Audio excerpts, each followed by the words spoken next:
Canadian police on Sunday secured the downtown core of the capital with fencing as city workers cleaned up trash and snowplows cleared streets after 2 days of tense standoffs, and 191 arrests ended a 3-week occupation of Ottawa. Demonstrators had used hundreds of trucks and vehicles to block the city centre since January 28, prompting Prime Minister Justin Trudeau to invoke rarely used emergency powers. 76 vehicles had been towed, police said. Stragglers on Sunday packed up a logistics depot the so-called Freedom Convoy had set up in a parking lot near the highway to supply the protesters camped several kilometers away in front of Parliament, as police handed out flyers warning them to leave soon or risk arrest and a fine. "We were running support for the convoy and the people in the downtown core: food, fuel, basic necessities," said Winton Marchant, a retired firefighter from Windsor, Ontario. "This was the base camp and we are cleaning up." The protesters initially wanted an end to cross-border COVID-19 vaccine mandates for truck drivers, but the blockade turned into a demonstration against Trudeau and the government. On Saturday, police used pepper spray and stun grenades on the die-hard protesters who remained, clearing most of the area in front of Parliament. Other demonstrators abandoned their positions in other parts of the downtown area during the night.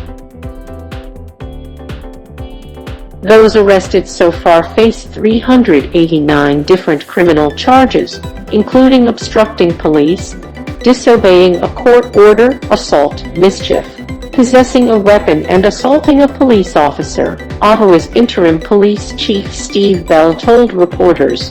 For the first time in weeks, there was only snow and silence downtown. The trucks blaring their horns were gone.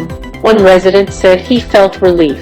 Protesters who were filmed by police and have since left the city will be held to account, Bell said on Saturday.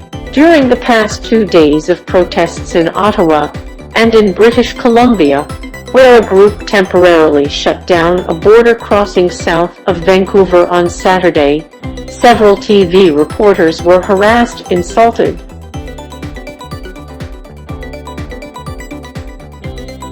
Industry Minister François-Philippe Champagne said on Twitter that such treatment of journalists was profoundly disturbing.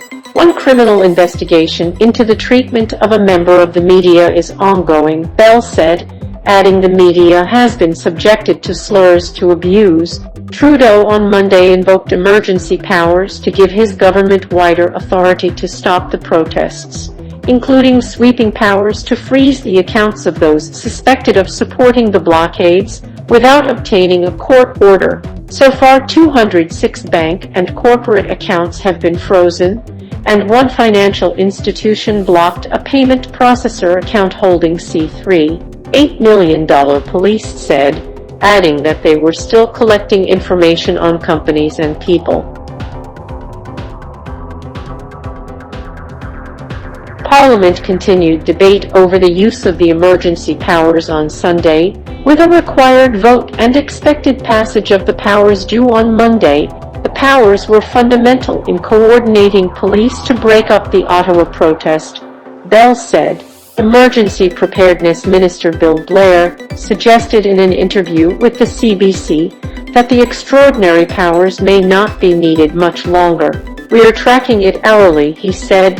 "They will only be in place as long as they are needed to get the job done."